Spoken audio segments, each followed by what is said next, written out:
Boa noite, me chamo Leonardo Forte, sou aluno do curso de Ciências Contábeis da Unifor. Venho apresentar o trabalho de Ciência de Dados aplicada à gestão. Eu utilizei dados públicos da Receita Federal do Brasil, CNPJ, o número de funcionários voluntários. Eu coloquei que não possui, mas eu vou colocar após ele atualizar, antes do envio, o número de funcionários ou voluntários, que no caso seriam de ONGs, né? Data de criação, data de início, né? Público-alvo são associações, comunidade local, estudantes. A organização, eu acredito que seja vinculado ao DS17, parcerias em meios de implementação, ao DS10 e ao DS16. A introdução inicial, né? A base de dados da Receita Federal, o imposto de renda de pessoa física, né? Foi sobre isso que eu me debrucei num determinado trabalho. A motivação, né, é observar uma análise temporal do final da pandemia e o começo, né, da abertura, né? Então eu utilizei da base de dados o ano, o mês, os valores da pessoa física e os valores da pessoa jurídica, né? A data, mês e ano, né, para não ficar uma coisa muito detalhada e não gerar um gráfico poluído visualmente. O problema tratado, né, identificar padrões, variações, tendências, para fim de inteligência de negócio, né? Eu podia ter me debruçado mais. Aqui está o arquivo disponibilizado, arquivo público, certo?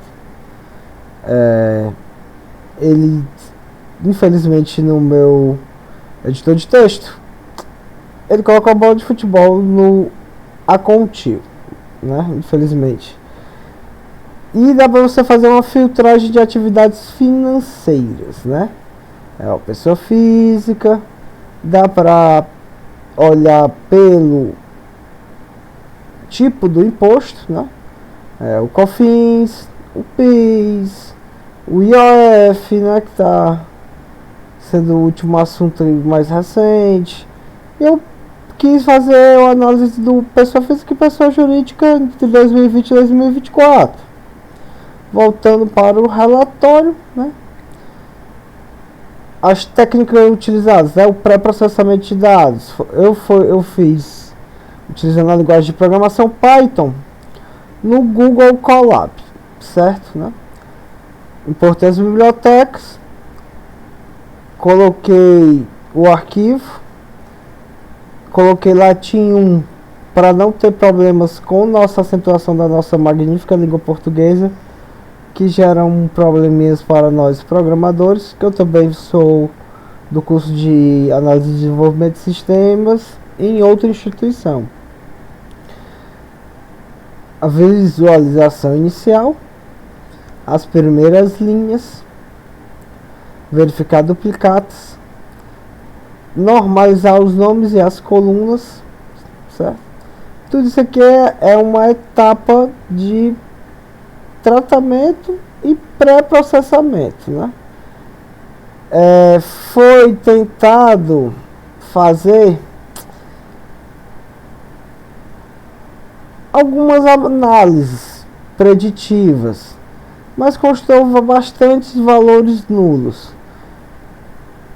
Então eu resolvi não me debruçar por esse assunto, ser mais enfático do imposto da pessoa física e da pessoa jurídica, certo? Aqui é o cabeçalho, né? Os valores ausentes. Não temos linhas duplicadas. E vamos para a nossa cereja do bolo. Começando o tratamento, né? O arquivo ele foi gerado, é um arquivo separado por pontos e vírgulas. Aqui essa função ela mostra o tipo do arquivo. Eles disponibilizam uma base bastante grande. Eles disponibilizam todos nesse formato de object, né? Então um ano e um mês tem que ser formatado em um ano, por incrível que pareça, foi em números inteiros, o que de certa forma é bom, mas os demais foram object. Mês tem que ser data, a seção, o sigla, no caso seria strings, se nós fôssemos trabalhar com ela.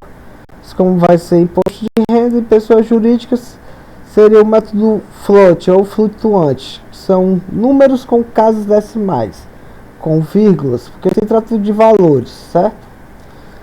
Há listas que deveriam ser numéricas, que são essas aqui. A função de conversão segura, para trocar a vírgula pelo ponto. E remover espaços em branco, para evitar dar valores nulos e complicar. Foram todos convertidos em float, 64 bits.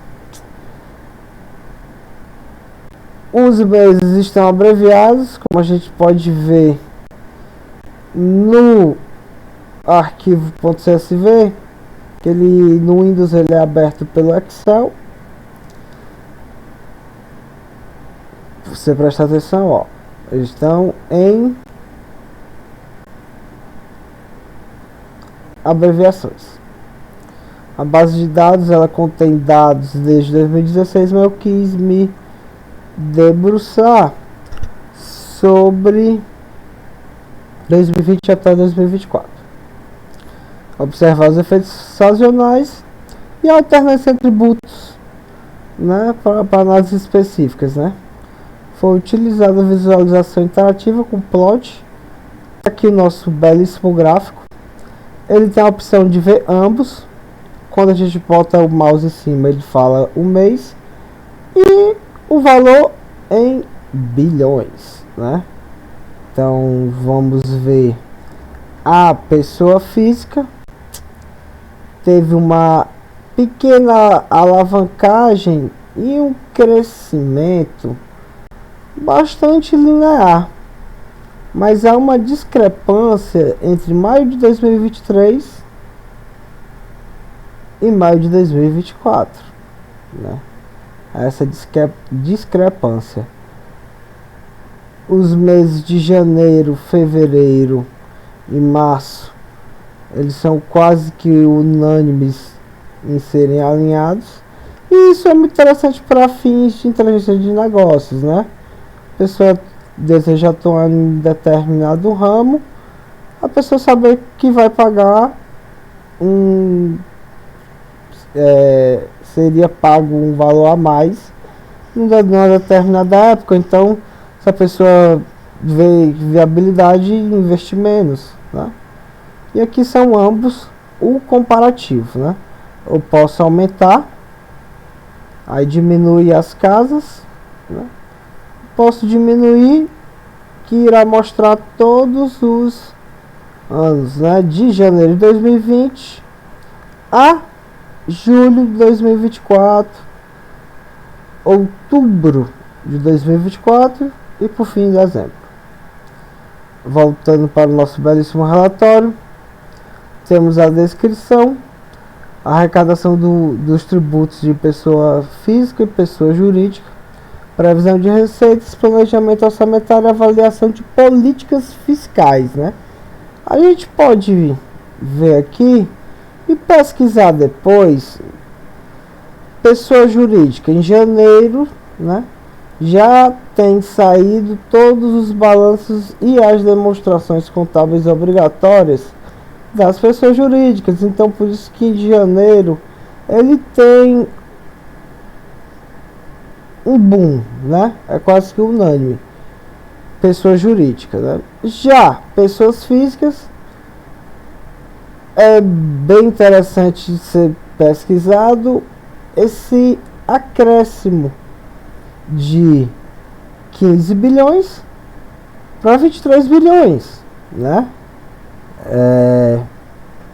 Deve haver algum motivo, né? Então é bom a gente ter esses dados em forma visual que a gente consegue observar mais os detalhes dos dados, certo? E é nisso que eu quis me debruçar. A situação, né, a base de dados foi obtida pela Receita Federal, a fonte oficial, tá aqui tudo direitinho. Tem a justificativa, né, a relevância econômica e fiscal. O anexo em árvore de problemas, que eu acredito que seja o mapa mental, mas eu escrevi aqui. Foi feito em Python, foi mais ou menos umas 15 horas ao todo. Vamos para o nosso mapa mental.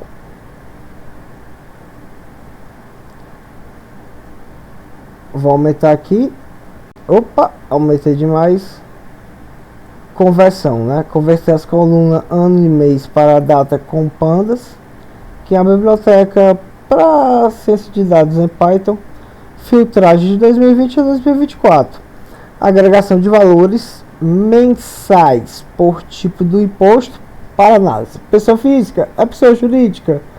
Poderia ter debruçado mais, porque no arquivo ele mostra até comércio, alojamento, atividades, saúde, artes, né? Mas eu quis fazer só o valor mesmo. Voltando para o nosso mapa mental, foi a linguagem utilizada foi Python. Foi posto aqui Jupyter porque é uma ideia já preparada para análise de dados. A etapa de preparação dos dados, que é justamente aquela parte do tipo de conversão do objeto para o float, o flutuante. A ferramenta e a tecnologia foi o Google Colab. A base de dados, posto pessoa física, período do tempo, análise e visualização, que é o nosso gráficozinho interativo, né? Posso alternar, ver, janeiro, 57 bilhões, 51 bilhões, finalzinho de pandemia, 36 bilhões, 2024, 58, 1 bilhão de diferença, de 23 para 24, né? Então é bastante interessante a gente, como contribuinte cidadão brasileiro, ter o fluxo de caixa, né, da nossa união, né? Fiscalizar nossos órgãos para onde é que está indo esse dinheiro, né? Aqui a preparação dos dados, carregamento da base, como foi feito no código em Python, né? Agregação dos dados. Aqui gera no gráfico de barras empilhadas, que é justamente o nosso gráficozinho, está em HTML, pode ser aberto em qualquer tipo de navegador. E eu acredito que as demais prerrogativas do trabalho estarão aqui, né? Produção do mapa mental, né? Os dados governamentais, internos, né? O processo de ciência de dados, a coleta, a preparação. É sempre às vezes que redundante, né? Benefício para tomada de decisão, inteligência de negócio, né? Como você falado, né? Antecipação de problemas, né? Fazer um planejamento estratégico orientado via esses dados, né? Solução, né? Foi o acompanhamento mensal sazonal das receitas, tendências e flutuações fiscais, né? Que nós visualizamos aqui no gráfico a flutuação da pessoa física, né? Uma flutuação muito grande, né? 15, aí ele vai para 23, ou seja, 7 bilhões em um ano. Enquanto ele de 22, que era 13, para 23 foi só 15, foram só 3 bilhões de diferença. Foi quebrada essa constância em em maio, na verdade, de 2024. Fica para quem, a título de curiosidade, para quem quiser descobrir o que foi que houve, né? Produção do vídeo é o que estou fazendo agora. E gostaria de agradecer o tutor, a nossa professora, que me permitiu fazer o trabalho sozinho. Eu tive uma dificuldade do engajamento para com as equipes e fiz o trabalho só. Muito obrigado, tenha uma boa noite, né?